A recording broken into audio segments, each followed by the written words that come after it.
وعلیکم السلام ورحمۃ اللہ۔ یہ آپ نے سورہ نساء کی 60 نمبر آیت بھیجی ہے اور اس کی تھوڑی تشریح کرنے کے لیے کہا ہے، اور ساتھ ہی یہ کوئی تفہیم القرآن سے اس کی تشریح بھی آپ نے لگائی ہے۔ آیت کا ترجمہ یہ ہے کہ اے پیغمبر، کیا تم نے ان لوگوں کو نہیں دیکھا جو دعویٰ یہ کرتے ہیں کہ وہ اس کلام پر بھی ایمان لے آئے جو تم پر نازل کیا گیا، اور اس پر بھی جو تم سے پہلے نازل کیا گیا تھا، لیکن ان کی حالت یہ ہے کہ وہ اپنا مقدمہ فیصلے کے لیے طاغوت کے پاس لے کر جانا چاہتے ہیں، حالانکہ ان کو حکم یہ دیا گیا تھا کہ وہ اس کا کھل کر انکار کریں، اور شیطان چاہتا ہے کہ انہیں بھٹکا کر پرلے درجے کی گمراہی میں مبتلا کر دے۔ اس کے اوپر آپ نے ذرا روشنی ڈالنے کے لیے کہا ہے۔ دیکھیے، طاغوت ہر وہ چیز ہے جو بھی آپ کو اللہ اور اللہ کے رسول صلی اللہ علیہ وآلہ وسلم کی تعلیمات سے ہٹائے اور اس کے بعد اپنی چلائے، چاہے وہ کوئی ادارہ ہو، وہ عدالت ہو، وہ کوئی کتاب ہو، کوئی تقریر ہو کسی کی، معاشرے کے رسم و رواج ہوں، کوئی بادشاہ ہو وقت کا، ہر وہ آواز جو اللہ کی بات کے مقابلے میں اٹھتی ہے وہ طاغوت کی آواز ہے۔ تو یہ ایک واقعہ پیش آ گیا تھا نبی علیہ السلام کے دور کے اندر، ایک یہودی اور ایک مسلمان جو منافق ٹائپ تھا، اس کے درمیان ایک جھگڑا پیدا ہوا، اور دونوں نے کہا کہ چلو اب یہ فیصلہ اب کرواتے ہیں۔ اسی یہودی نے کہا کہ یہ فیصلہ نبی صلی اللہ علیہ وآلہ وسلم یعنی تمہارے پیغمبر ہیں، تم نبی مانتے ہو ان کو، تو ان کے پاس لے کے جاتے ہیں تاکہ وہ فیصلہ کریں۔ تو کہتا ہے نہیں، وہ تمہارا جو بڑا سردار ہے کعب بن اشرف، اس کے پاس لے کے چلتے ہیں، کیونکہ وہ لوگ کعب بن اشرف ہو گیا یا دوسرے لوگ، وہ تو لگی لپٹی باتیں کرتے تھے، اور ان کو یعنی رشوت بھی دی جا سکتی تھی، اور وہ ظاہری بات ہے وہ حق کے مطابق تو فیصلہ نہیں کرتے تھے، حالات کے مطابق اور ڈنڈی مار کے فیصلہ کرتے تھے۔ تو ایسے موقع کے اوپر کہا گیا کہ دیکھو، یہ اپنا معاملات کا فیصلہ کس سے جا کے کراتے ہیں، حالانکہ اس سے تو کفر کرنے کا حکم دیا گیا تھا۔ جو اللہ کے راستے سے روکنے والے لوگ ہوں ان کا تو آپ نے کفر کرنا ہے۔ تو اس انداز سے یہ آیت نازل ہوئی تھی۔ اب مسئلہ یہ ہے کہ آپ تفہیم القرآن سے مودودی صاحب کی تشریح بھی لاتے ہیں، تو مودودی صاحب صرف عدالتوں کے اوپر معاملہ کرتے ہیں، حالانکہ دینی معاملات کو دیکھا جائے تو مودودی صاحب نے جتنا اللہ کے دین کا مذاق اڑایا ہے اور رکاوٹ بنے، خاص کر عقیدے کے حوالے سے، شروع میں یہ انقلابی انداز سے دعوت اٹھانے کی کوشش کی ہے، اور اسی وجہ سے کتنے لوگ تھے، بڑے بڑے قابل لوگ ان کے ساتھ مل گئے تھے، جس طرح ڈاکٹر مسعود الدین عثمانی رحمۃ اللہ علیہ جیسے آدمی بھی ان کے ساتھ مل گئے تھے، بعد میں امین حسن اصلاحی اور یہ ڈاکٹر اسرار اور کتنے بڑے بڑے نام آتے ہیں بیچ میں۔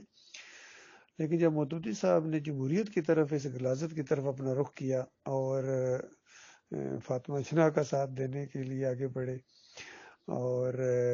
اس مشرکانہ نظام کا حصہ بن گئے، اور وہ انقلابی انداز انہوں نے چھوڑ دیا، تو لوگوں نے ان کو بہت منع کیا۔ آخری جو ان کا اجتماع ہوا تھا ماچھی گوٹھ کے اندر، وہاں ڈاکٹر عثمانی رحمۃ اللہ علیہ نے کھڑے ہو کے برملا اعلان کیا تھا کہ دیکھو، یہ راستہ انہوں نے بدلی کر دیا ہے، انہوں نے اپنے آپ کو بالکل اب جمہوریت کی طرف لے گئے ہیں، تو اس کے لیے تو ہم اکٹھے نہیں ہوئے تھے، ہم تو اس دعوت کو لے کر اٹھے تھے کہ کوئی ہاتھ بھی ہمارے ساتھ نہ اٹھے، کوئی زبان بھی نہ ہو، لیکن دعوت کے اندر کوئی لچک نہیں ہوگی، اور توحید کی دعوت جس دور کے اندر، جس علاقے میں، جس ماحول میں اٹھتی ہے، چاہے وہ آزاد قوم ہو چاہے غلام قوم ہو، ایمان اور عقیدے کی دعوت پہلے دیجیے، اس پر لوگوں کو اکٹھا کیا جاتا ہے۔ تو آپ ابھی تھوڑے سے لوگ اکٹھے ہوئے تو آپ نے الیکشن میں حصہ لینے کے لیے آپ نے اعلان کر دیا، تو اس انداز سے اصل میں مودودی صاحب کی بربادی آئی ہے۔ پھر رسائل و مسائل اگر آپ اٹھا کر دیکھیں، ان کی جو سوال جواب کی ایک ان کی کتاب مرتب ہوئی ہے، حصہ اول، حصہ دوم، حصہ سوم، تو اس کے اندر آپ حصہ سوم کے اندر دیکھیں گے تو کیسے کیسے عقیدے کے اوپر سوالات بھی ان سے جب ہوتے تھے تو عوام کو خوش کرنے کے لیے انہوں نے ایسے حق اور باطل کو ملانے کا گویا حق ادا کر دیا۔ وفات النبی کے اوپر سوال کیا گیا کہ نبی علیہ السلام وفات پا گئے ہیں یا ابھی نہیں، تو کہنے لگے کہ اس بارے میں کوئی عقیدہ نہ رکھو، ہو سکتا تم وفات کا عقیدہ رکھ کے اگر اس کی تبلیغ کرو گے تو ہو سکتا قبر کے اندر حیات ہوں، اور اگر حیات کا عقیدہ رکھا تو ہو سکتا ہے وفات پا چکے ہوں۔ سو دونوں رائے قائم۔ اسی طرح پکار کے معاملے میں جب سوال کیا گیا کہ یہ جو لوگ پکارتے ہیں قبر والوں کو، یا بری کر کھری، یا محی الدین چشتی پار لگا دے کشتی، اور یا علی مدد، اس طرح کے پکارے لگاتے ہیں، تو اس کے بارے میں آپ کا کیا خیال ہے؟ کہتے ہیں دو صورتیں، ایک تو یہ ہے کہ انسان چپ کے دل کے اندر سے پکارے، تو یہ تو صحیح نہیں، کیونکہ دل کا حال تو صرف اللہ جانتا ہے، تو یہ تو شرک ہو جائے گا، یعنی یہ تو صحیح نہیں، قرآن کے خلاف ہے۔ لیکن دوسری صورت یہ ہے کہ زور زور سے پکارے، تو زور زور سے پکارنے کی وجہ سے عقیدے میں خرابی لازم نہیں آتی ہے، لیکن یہ ہوا میں تیر چلانے کے برابر ہے، اندھیرے میں تیر چلانے کے برابر ہے۔ ہو سکتا ہے جس ہستی کو آپ پکار رہے ہیں وہ کہیں اور تشریف لے گئی ہو سکتا ہے تشریف فرما ہو، لیکن آپ ان کے درمیان اور اللہ کے درمیان ایک یعنی جو ہے رکاوٹ بن رہے ہیں، اور آپ ڈسٹرب کر رہے ہیں اس ماحول کو، اس اندازہ لگائی اس کی اس طرح مت ماری گئی تھی، تو یہ خود طاغوت بنا ہے۔ تو چاہے ڈاکٹر اسرار ہو، اس کے بھی وحدت الوجود کے عقیدوں کو وہ بھی دفاع کرتا رہا، اور یہ چاہے اعلیٰ حضرت ہوں یا جتنے مسالک پائے جاتے ہیں دیوبندیوں کے، آپ ان کے عقیدے پڑھیں، عقیدہ نمبر 1، عقیدہ نمبر 2، عقائد علماء دیوبند پڑھیں، کتنا شرک ہے اس کے اندر۔ پھر یہ تبلیغی نصاب اٹھا کر دیکھیں، کتنے شرکیہ واقعات، حالانکہ کتنی بڑی جماعت بن گئی ہے، کتنے لوگ وقف کرتے ہیں اپنے آپ کو، کتنا مال بھی لگاتے ہیں، لیکن عقیدے کے اندر اس طرح خرابی ہے، تو اللہ کی کتاب کے مقابلے میں ان طاغوتوں کی بات کو مانتے ہیں۔ باقی صوفیوں کا سارا لٹریچر اٹھا کر دیکھیں، عبد القادر جیلانی، محی الدین چشتی، علی اجویری، مجدد ارسانی، شاہ ولی اللہ کا پورا خاندان، ایک سے ایک عجیب و غریب آپ کو فلسفے ملیں گے جو قرآن و حدیث کا راستہ روکتے ہیں۔ قرآن آیات بھی پیش کی انہوں نے، صحیح حدیث بھی پیش کی ہیں، لیکن اس سے غلط معنی لے کے، غلط استدلال کر کے انہوں نے کفر و شرک بھی پھیلایا ہے، تو یہ سارے اب طاغوت کی حیثیت اختیار کر گئے ہیں۔ اب یہ ایک نیا طاغوت آج کل، یہ بالکل لیٹسٹ، ہمیں اللہ تعالیٰ نے ایک عالم دین گویا طاغوت بنتے اللہ تعالیٰ نے دکھایا کہ پہلے کس طرح ایمان عقیدے کی باتیں کیا کرتے تھے، لیکن ابھی 2017 کے اندر آ کے ان کے اندر ایسی یہ سجدہ تعظیمی کا شرک، اس کو قرآن سے ثابت کرنے کی کوشش کر رہے ہیں۔ اندازہ لگے قرآن کے مقابلے میں اپنے آپ کو لیں، جو بھی قرآن کی کوئی سوال پوچھتا کہتا میری تفسیر پڑھو، دعوت القرآن پڑھو۔ بھائی قرآن کیا کہہ رہا ہے؟ قرآن تو کہہ رہا ہے سارے انبیاء اللہ کو سجدہ کرتے تھے، سورہ مریم 58 نمبر آیت نص ہے اس سلسلے میں۔ پھر پورے قرآن کے اندر اللہ تعالیٰ نے انبیاء کی دعوت بھی، حدیث کے اندر یہ ساری چیزیں آ گئیں،